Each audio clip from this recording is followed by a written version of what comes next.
Absolutely incredible. Does incredible things on and off the field. It's an absolute pleasure to have her on the show. You may know her as part of the Challenge Cup winning Houston Dash.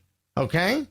And hopefully we get more than just the dash. Sorry about that, everybody. Ladies and gentlemen, put your hands together for the one, the only Jamia Fields, everybody. Hey y'all, how you doing? Got me busting up in the first 2 minutes. Okay, here we go. There you go. Good. You go. That's a good start. Thank you so much for doing this. Yeah, I don't know how often you do comedy shows. This is the point of this program is to add some laughter to the game. But no, I mean there's a lot. So, look, we've had a couple Houston Dash players on the show. It's when it comes to obviously celebrating victories, you guys know how to have fun. You guys know how to party. You guys apparently are very competitive in Mario Kart. That as well.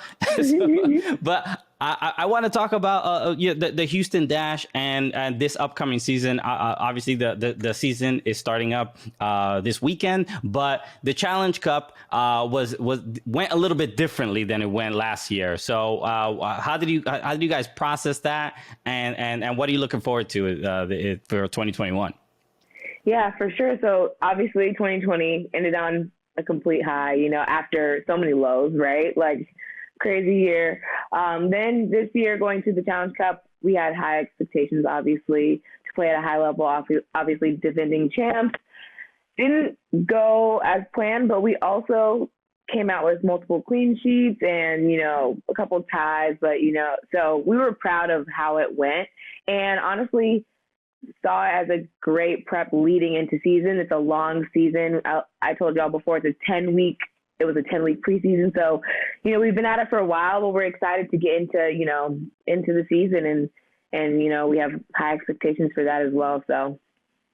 Yeah, we were, when we were watching the Challenge Cup, and the way it went in 2020 to the way it went in 2021. Look, we were teasing you guys a little bit. We were just like, yo, where the goals at? Because they were wild crazy last season. You used them all up.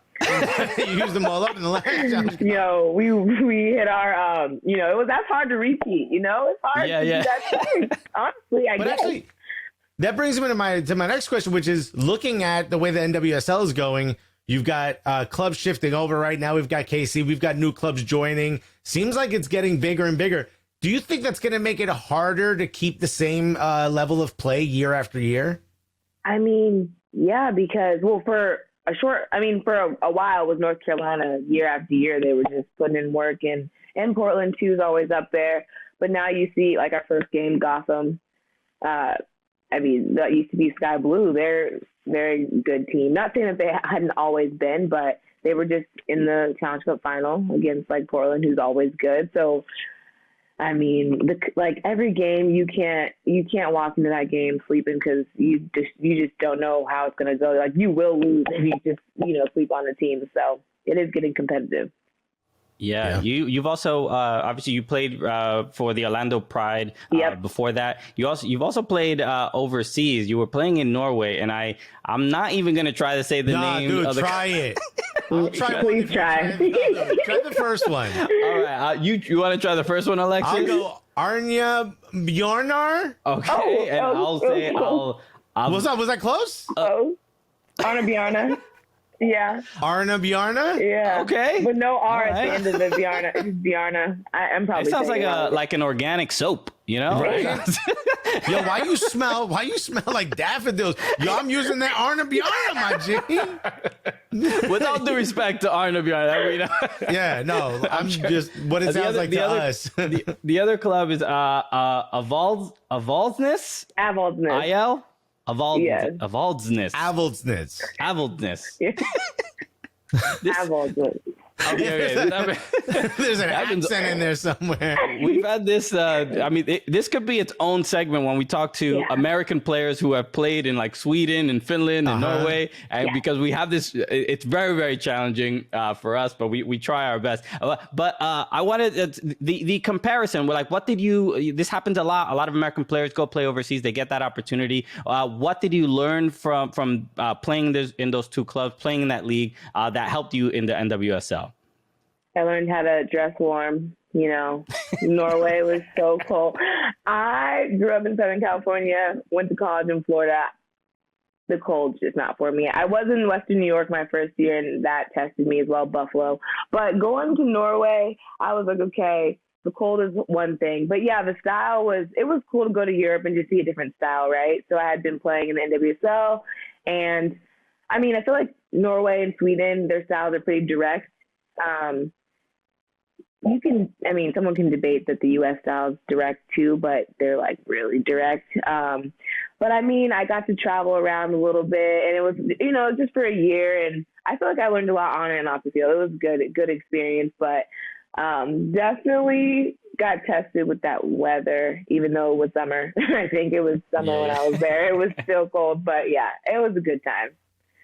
What do you think happens to you as a player? Does anything change when you go play overseas? Does it reinforce how good we are here? And you're like, yo, we don't need to go overseas. We balling in NWSL. Do you think you might have learned a little something? It taught me to just really appreciate the game. I think that's what I got out of it because, I feel like even though the women's game, the NWSL in general, has a long way to go, the facilities compared to where I've played, so Orlando, Houston, even in Western New York, compared to the facilities in Norway, it's just the U.S. is up here. And it did make me just appreciate the game, because if you have to go out every day and play a whole season and you don't have the facilities around you, it feels like you're showing up maybe to a high school environment. Yeah. You're like, okay, at this point I'm doing it for the love of the game. And to just persevere through that kind of taught me that. But yeah. Yeah. Raising that level, being treated like a professional, it changes the way you even feel about your own job. It was being paid like a professional. Yeah, well, there was seems to be important. Right?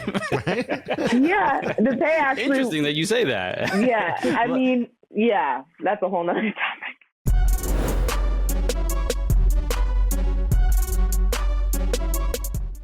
Hey, this is Brian Escurry, and I had a fantastic time kicking it with the Cooligans.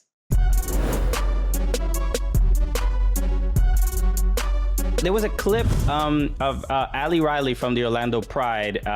She was on, I don't know the show, but it was all other NFL players, other athletes. And she was just kind of making the case to them of why the equity, even in just what the resources are. And she made that look, if you're not going to pay us equally, then let us live the way athletes are supposed to live and treat that job with respect. And it was interesting seeing the response of the other players, because they were like, what? This is what they're doing to you, sis? It was so strict. It was like, you don't know that this is what the struggle is? Yeah. A lot of people don't know. And I watched that clip as well, and I'm like, yes, speak on it, because not a lot of people are. And although, in an organization that's paired with the MLS team, you might reap some benefits from those organizations and their facilities, but just all in all, it's just, we're not treated the same. So definitely not. Yeah. Definitely not. Especially when it comes to, we talked about equal pay and stuff, but obviously equality across the board, that's something that you're very, very passionate about, and you're very open about, and you speak highly about off the field. I think the Black Players for Change and the Black Women's Players for Change Collective have made some really big strides. Maybe talk a little bit about that and what you think is next. What do you think is coming down the line? Yeah, so after the 2020 and after the Challenge Cup, Midge Purse, who's on Gotham, actually, we were like, look, we need to do something. And so I committed to being part of the Black Women's Player Collective on the board, and just really, I was using my social media as my platform, but I was like, okay, I need to do more. I actually need to, and I bought into like making a platform for Black girls to look up to because I didn't have that growing up, and that would have been huge. So actually, we've built mini pitches. I think it's 12 mini pitches around the U.S. in like low-income areas, Black communities, and as well as, and we're going to be doing events on those pitches, as well as just pairing with, for example, like the food bank, trying to put on events for that in the low-income Black areas, especially here in Houston.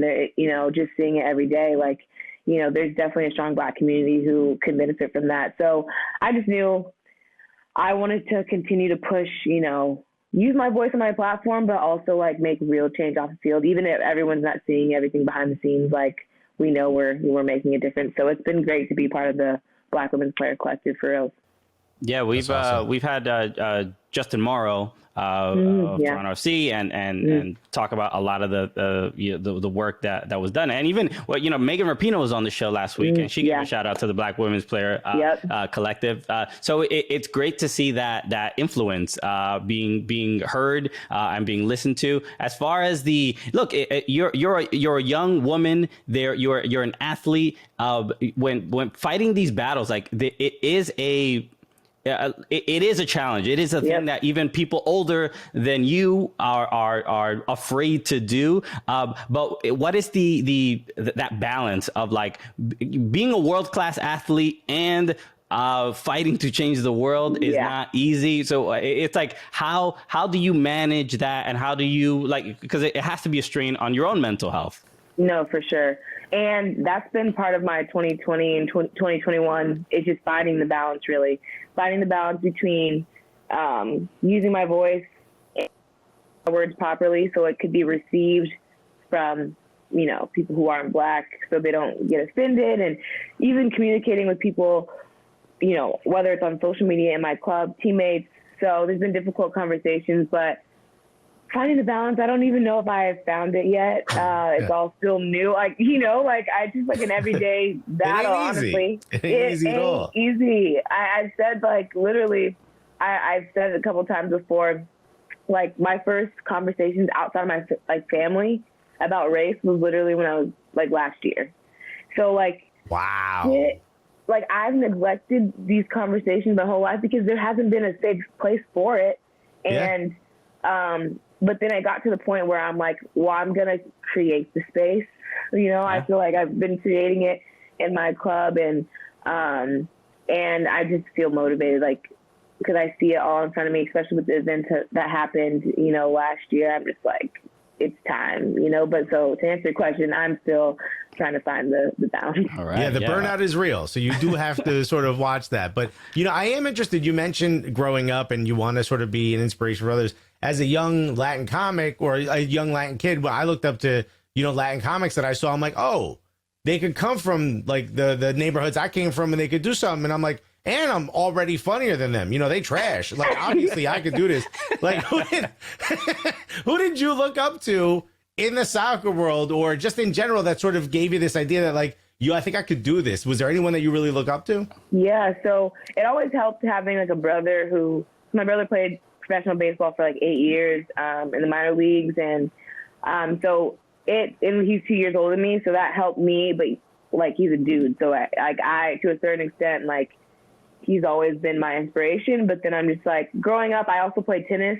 And so Serena and Venus, being from LA, were huge inspirations for me. I played right along with soccer all the way up until high school. But also, I always thought it was, Brianna Scurry from the U.S. team. Even though she was a goalie, I was just friend of the show. She's been on the show. She was on a couple months ago. Yeah. Oh my! I'm gonna have to check it out because she literally.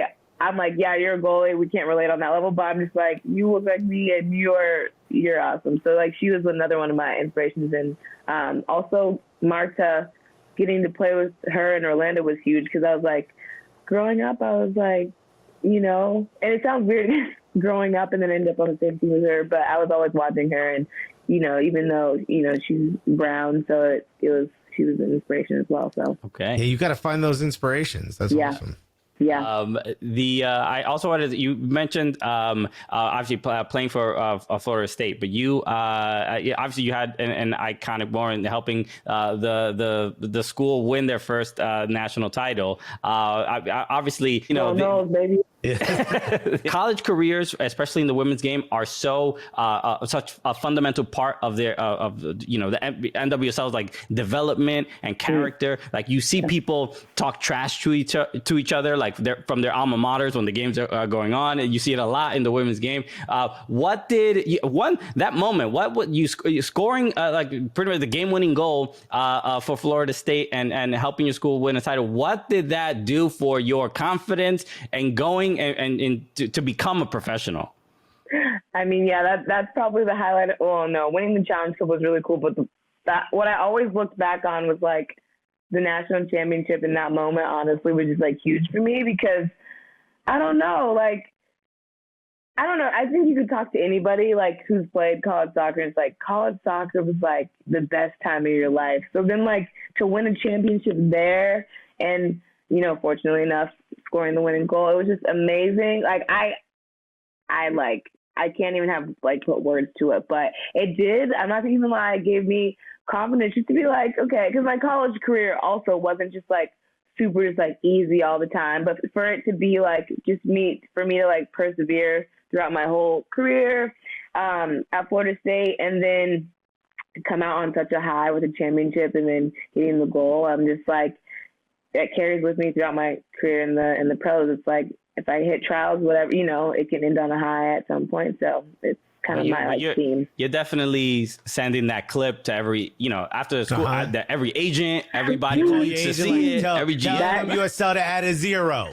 That zero.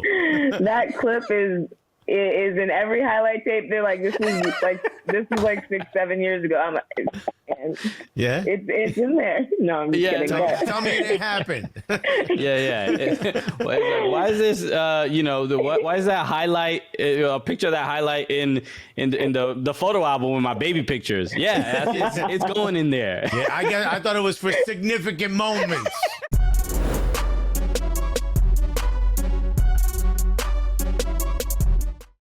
Hi, I'm Jane Campbell, goalkeeper of the Houston Dash and the U.S. Women's National Team, and I kicked it with the Cooligans.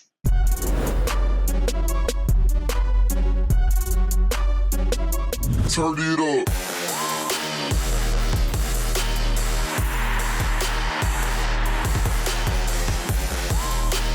We have our own supporters group here at Cooligans, and they're called Gully Squad. That's right. Shout out to Gully Squad, and we got a whole new graphic to introduce the segment. We got our supporters group. So lots of love to Gully Squad, who are also Dash fans and fans of you. That's right. In fact, this question comes from an Orlando Pride fan named Laura McCoy. And she says, heck yeah, she is hysterical about you being on the show. So already you got the funny cosign. Shouts to you, Jamia. Oh, God. Laura wants to know what prompted you to create your own Stoic LA clothing line. And then she asked another question, which you don't have to answer if you don't want. But she said, is she trying to be the first in line to go to LA next season, you know, because of your being from there in the fashion line? We don't need to talk about that. But what made you decide to start this amazing clothing line? Because Stoic LA looks pretty fire. Oh, thank you. I mean, I feel like already I've like kind of threw in little bits and pieces of like how I've persevered. And it's kind of like, it became like my theme, like even to myself, like I'm an overcomer. I feel like bouncing around to different teams, or even like in professional sports in general, like believing you can achieve a certain level and maybe like a coach doesn't think that or doesn't give you that. And like, I feel like a lot of careers end early because of that. And so just being able to, I pride myself on persevering through tough situations and coming out on the other side and always believing in my brand, even off the field. Like, you know, if playing time's not there, I still see my value. It's not in playing time. It's not in sport, but I know what I bring to the table off the field as well. So that's why I'm huge on that. And also like the mental side of the game is how you like can overcome. So I'm really passionate about, you know, controlling your mind. And I feel like that's huge in sports. So and then obviously like I mean, not obviously, but like on my Instagram, I show like different outfits, and I've always been like, my passion has been fashion, really. Like, I love the fits are crazy, Jamia. I know. Just follow Jamia on drip.Jamia Fields. I appreciate it. Let's not be too modest. Right. I'm like, okay. People, but like, it like took me a while to get there because I'm like, people were coming to me for advice, and it wasn't clicking. I wasn't clicking that like this is like the industry that I belong in, and not even when I retire, I was like, now's the time. Yeah. And so I was like, I have a great message that, I want to speak out about. I know a lot of people can relate regardless of what industry you're in, not just sports. I know that y'all have a story. I know like my mom, my dad, like in their careers everyone has a story. And then just being passionate about quality materials, streetwear. I just was like, I'm creating this brand, and I'm gonna go for it. So here we are. Yeah. Nice. And I heard that you got your MBA while you were playing, right? As well. Yeah. Yep. 2017. I got it online. It was cool. That's crazy. Okay. Just making me feel bad about my accomplishments. Right. I don't even have time to watch an NBA game. Never mind, go get my MBA. Stop. Y'all are hyping me up right now. Yeah, for real. The other day, we had another question from Emily Gertis. She had asked, "What is it about the culture of the team, the Houston Dash, that has brought you guys all together?" And I'll just add to that. I mean, we've had several of the players on the show. Not only is everyone incredibly talented, but so fun, so funny. It seems like the camaraderie is really there. No, yeah, we have a good time. I've been here for 3 years now, and it's been a good group. I feel like what is special about us and what, helped us, I guess, win the Challenge Cup is that, like, when we were faced with challenges, like, when we step on the field, like, it's like go time. We support each other, because every team, it's women in general are crazy, but like a team, like managing a team is always, everyone's different people. We don't always have to be the best of friends, but when we step on the field, we are, a team, and the camaraderie has actually been great. And so, yeah, I think that's what leads to, championships, wins, so yeah, it's been great. Okay. I do have a question actually about the Houston Dash real quick. Who on the team do you think, she don't need my help with fashion, she got it? Who else comes through? Yeah, because I see the match day fits, and they're pretty good. Okay, so you're asking me who does not need help? Yeah. Because I need your help. I'm going to say that right up front. I already like the NWSL hoodie, though, you got going on. Zip up. I can't tell. And underneath, I'm wearing my hood. I ordered the rugby kit that you were modeling. Yes. Okay? So you like it? I saw it, and I'm like, yo, that'll look good on me. I gotta cop that. I'm glad. You should have been wearing it today. It's okay. I'm sorry. Right? He ain't ready. I want to wear some orange. Okay. Okay. So I shouldn't have said that, because now I feel bad because you're wearing orange for the Dash. But I'm trying to think. Well, we have a lot of people who can dress, I feel like. Jane Campbell, she has every sneaker. Every sneaker that, I just cannot even, but and there's Christy Muse is into fashion. Those are just different styles, but she's also into fashion. Who else? I feel like Lindsay, she's our other. Maybe the better question is, who needs your help? Yeah. Well, I didn't want to throw anyone under the bus, but okay. Who needs my help? You guys are going to get me in trouble. Maybe that's easier. I was trying to ask the nice way. Christian's like, let's spill some tea. Okay, maybe. Oh, no. You guys are going to get me in trouble. This is bad. You got to say it now. Say it now. I'm just, okay. Well, maybe, okay, you guys, do I really have to say someone? Okay. I mean, look, maybe they don't need a lot of help. Maybe just a couple pointers. Okay, so I always do kind of roast like Christine Nair and Katie Single. Sometimes I roast like maybe what they're wearing a little, just maybe one, or maybe one. It won't even be the whole outfit. Maybe just like the shoes, or maybe like a certain thing. And sometimes Jane too. Sometimes Jane, she when she shows up, I'm like, what is that? Well, this is my thing about sneakerheads. Sneakerheads think it's just the sneakers that make the whole fit. It's like, fam, you can't come in here with everything else and just the new Jordans. That ain't enough. Right. See? Yeah. So, those three. And I feel like they're not going to get mad at me. It's fine. Our friendship, we can still be friends. So I'm good. So. All right. Well, then when we cut the camera, you can tell us that what name popped in your head. Because I know that name popped in your head and you ain't saying nothing. I was like, you froze. I'm having connection problems. And Jamia's shutting her laptop. Just throw it out the window. Yeah.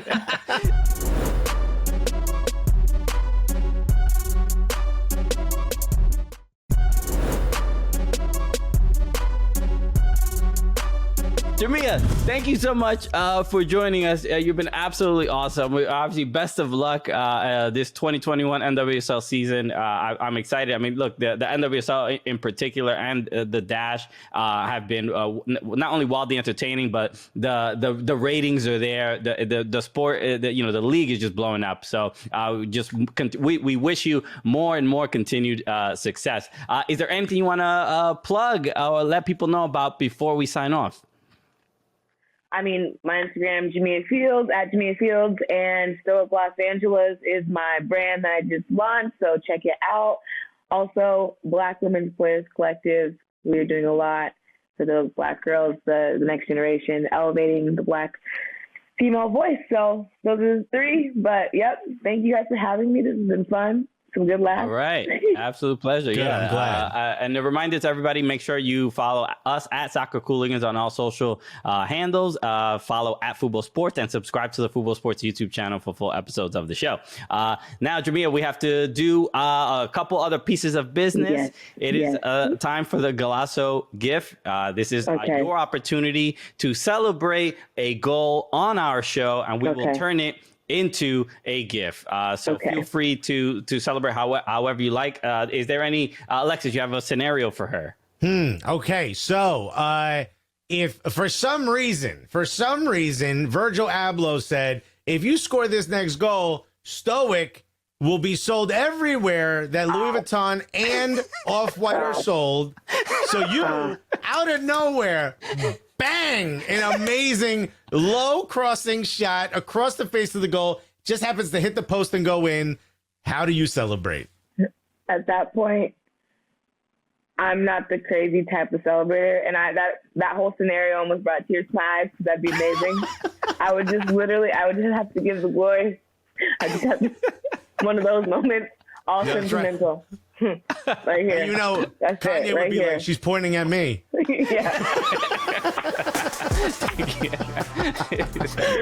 I would just keep it right here. Kanye, I got you, Jamia. Right. For showing your gratitude. Virgil owe his career to me. Jamia owe her career to me. We're like, Kanye, chill, fam. Please. Jamia, thank you so much. Absolutely grateful for you taking the time to join us on the show. Again, best of luck this season. Let us end the show the way we normally do, as is tradition. So for Jamia Fields, my name is Christian Polanco. I'm Alexis Guerreros. And together, what are we? The